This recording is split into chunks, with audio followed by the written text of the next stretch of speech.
This was a blast. We got pigs with the rifle, not with the bow. However, where one man sees a dead boar with large teeth, Roy sees an anatomy lesson. And that is absolutely solid. That shoulder's going to be up like that, and that's what we want to try and do. He's keen to discover just how much bow he'd need if he were ever in this position again, so time to carry out an arrow penetration test. We had two choices. We've got the fixed blades and we've got these mechanical. So before we take them out into the field and try these mechanicals properly, I just wanted to see what they were going to do on a real pig. That's not got a lot of penetration at all. It's open perfectly on entry, but where the pig was lying down, that's definitely hit part of the shoulder, and with it being mechanical we have not got quite the amount of penetration there, so we've only got about 3 or 4 inches of penetration on that. So for me, I'm going to switch back, I think, to using a fixed blade, because I know that on all the African game that gives us much better penetration. He was confident his bow had enough knockdown power to kill a young boar, but what about a mature animal of this size? The arrow hasn't hit home anywhere near hard enough. We've just got the pig back here and we're just going to try it with a fixed blade broadhead. Now these are Montex and these I've used for a number of years. All the stuff I've shot in Africa we've had no problem, it zips through warthogs and whatever else. We'll just pop this in and hopefully this will give us a bit more of an indication of what you can get. It does make a bigger impression, but it is a long way off a clean pass through, which is what he wants. So it looks like we've gone in a fair bit more. So for me to be happy to use the broadhead, I want to make sure that the arrow has gone to at least the central point in the body of the pig. If you're going to play with pigs, or big pigs, you definitely need to go down the fixed broadhead route.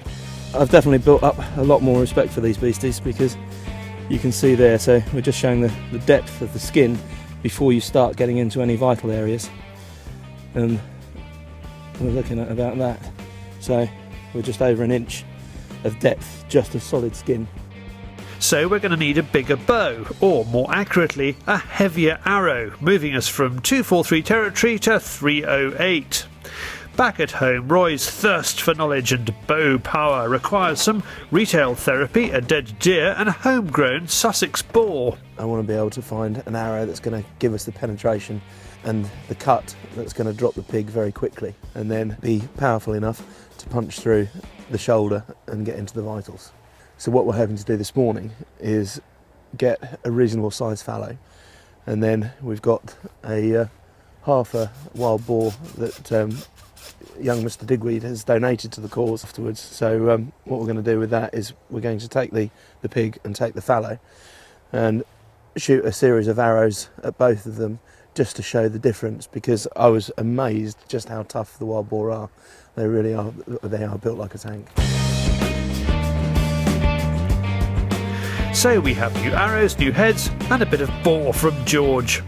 In a few weeks' time, the 23 times champion shotgun shooter will show us some of his old butchery skills as he makes light work of another boar. But in the meantime, Roy's job is to find the other element for David's sausages. The penetration test. A deer. Here's the fastest stalk ever on Fieldsports Channel. Roy walks, has a look about, shouts at a dog walker.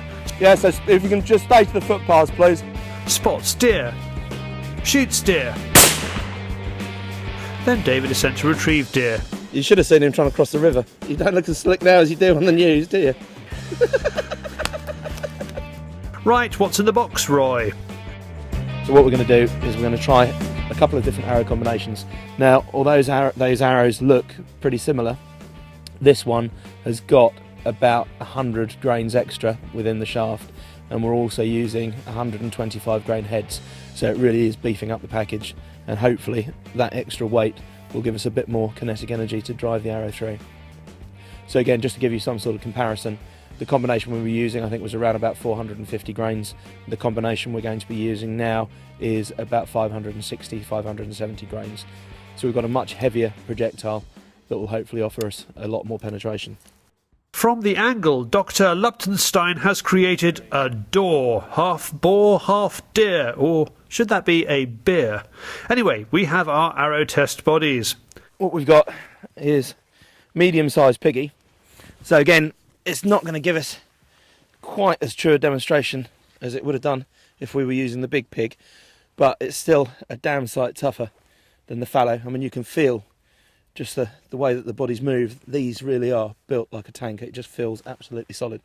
Now, the ideal shot, if you were bow hunting, is you would wait for the piggy to be moving, you'd wait for that shoulder to go forward, and you would tuck the arrow just in there. Now, what we were trying to demonstrate is if it would be possible to get the penetration on a pig that's couched up that we've stalked into, rather than one coming in. So in that case, that leg would be up here, positioned like this, and you're shooting through the main bulk of the shoulder, trying to get the penetration. So that's what we're going to try and simulate again with this pig here. First up is the fallow doe. Roy is using exactly the same arrow bow combo he used in France. We're only about 10 yards here. Let's see what sort of results we get.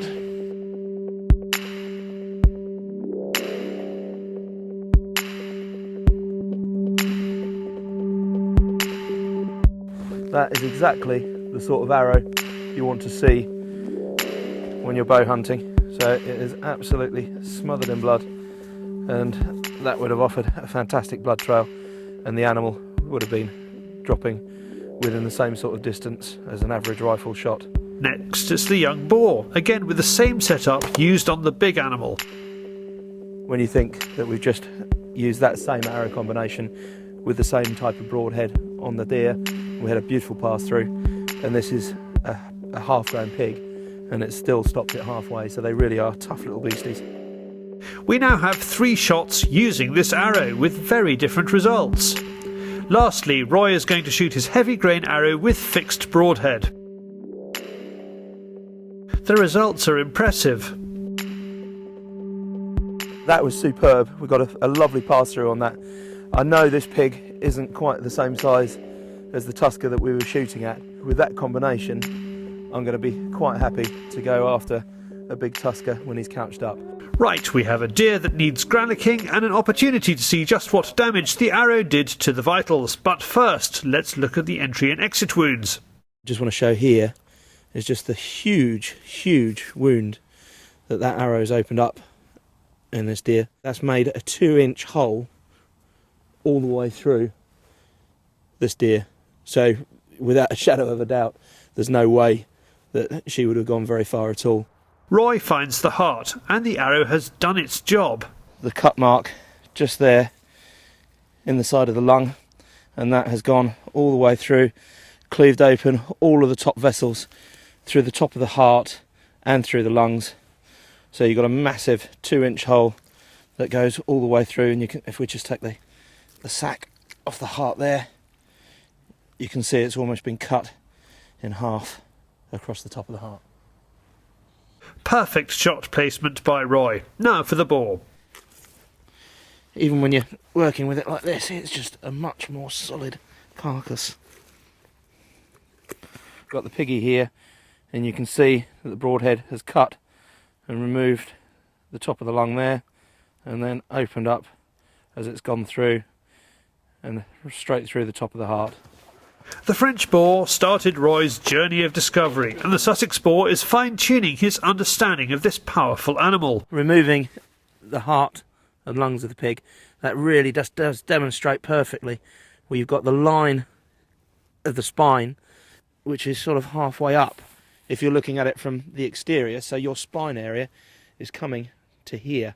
That if you hit this area, you're not going to do an awful lot to it. Whereas if you're down and below, that is really, as I said, where the crease is exactly where the heart is. Roy is now confident that if he gets another chance at a big pig, he will know what to use and where to place it.